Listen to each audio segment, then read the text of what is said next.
As we all know by now, DC-VTO7 is gonna be releasing a brand new type of discard cycler, aptly named Pride Cyclers. But at the same time, I also see a lot of doom posting because, oh no, that's another generic you have to buy for you to play the game. But is that really the case? Is Pride Cycler a bang for your buck for the deck that you are playing? And is having many options a bad thing? That is exactly what I'm gonna be talking about today. And I feel this video might annoy some people, especially if you're in the English market. So do leave down the comments below on what you guys think about this brand new cyclers. So before we get into the actual argument itself, we have to set the line. What are the good points and the bad points of each of the cyclers? And I think we should refresh ourselves with the original group of discard cyclers, the one from DBT10. Well, this discard cycler generally has 2 skills only, one of which can only be triggered when it is on call, and you have to pay 1 counter blast when you personal right. But what about the main skill that we are looking for? Well, you can discard this card at the start of your right phase, pay soul blast 1, put the discarded card into the bottom of your deck, and you draw a card. Nothing too crazy, especially if you're looking at the other 2 discard cyclers as well, but there is one benefit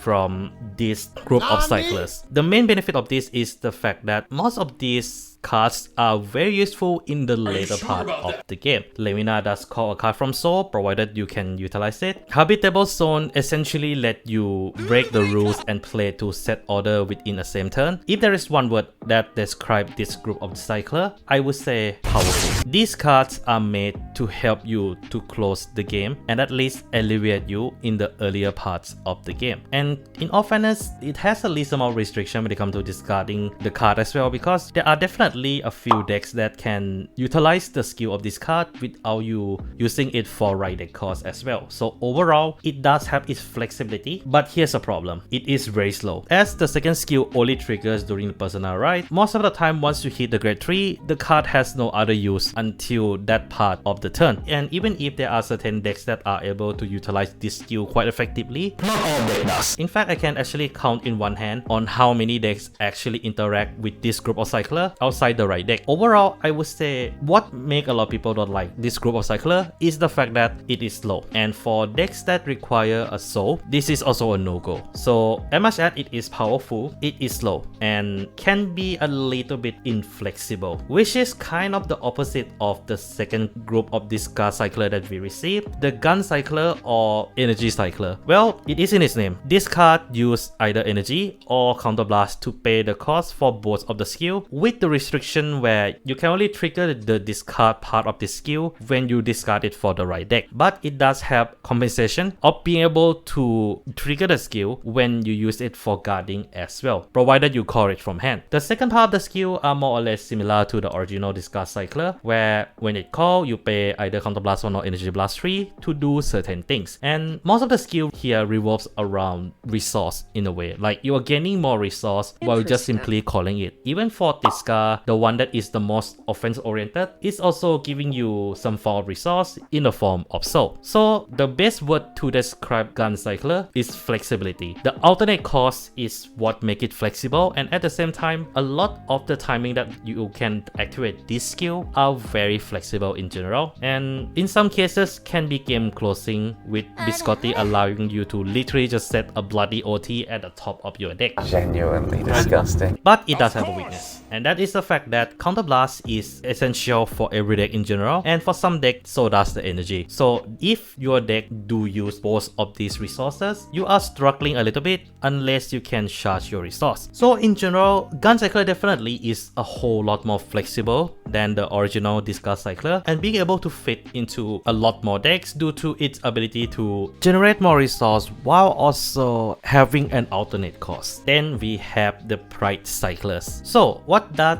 this group of cycler exactly do? Well, it's just really fast. Its quote-unquote draw 1 skill can be triggered by placing it on Reka Circle from hand without the unit's ability, or discarded from hand while riding from right deck, and you can reveal a card with a personal right from your right deck, or if you have a personal right ability Vanguard, you can essentially just Soul Blast 1 to get a brand new system, the Persona Shield. And of course, this unit are 15k attacker. So what does the Persona Shield actually do? To put it in the simplest way possible, it is a ticket that can only be used for defending, as it has a quirk where it cannot be used for a discard cost or any kind of cost during your turn. So technically you can still discard it for the PG, but other than that you cannot do anything else to it. But it is still a 10k Blitz order that can go up to 15 on certain occasions that allow you to increase the limit of your Blitz order play to 2, in the similar realm to like Seguana setting the drive to 1, but you can use cards like Effervescent Blade to extend the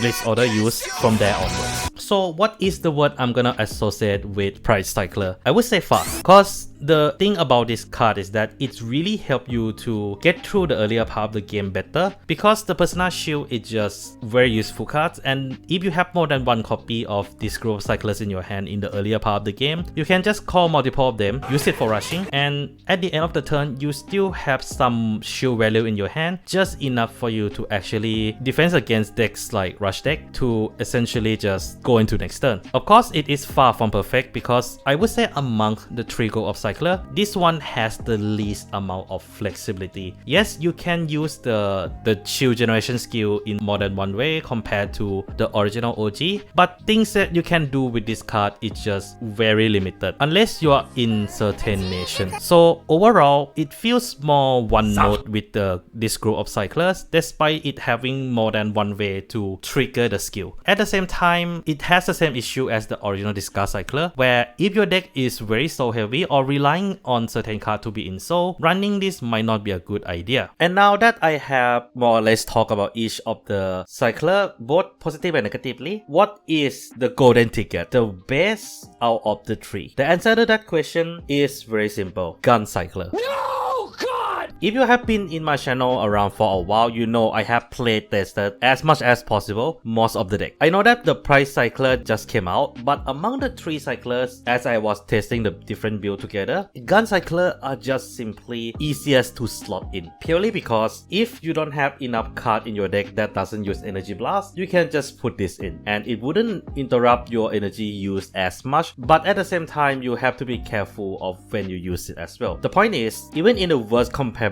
situation, Gun Cyclers still bring benefit to the deck you build in some way or another. Yes, it is very expensive now, so for those who manage to invest in early, good for you. For those who invest in late, just pray for the reprint. And here is a little bit of tidbit that I feel the Western player are freaking out, but for me, I don't feel as bad. There's nothing wrong with not investing in Price Cyclers. If you already have the OG and the Energy Cyclers, those two groups is already enough to go around most of the deck already. Unless your deck really need defensive buff like Rotovisor, you don't need to really invest in more Cyclers. Unless the release price of the Cycler is not bad, then I would recommend you guys to just go for it, because it's a bang for your buck. But yeah, what do you guys think? Do leave down in the comments below, and yeah, that's all I have for today. Take care of yourself, don't forget to clap that sub and become a member for some cool perks. And this is Mac Mechanic signing out.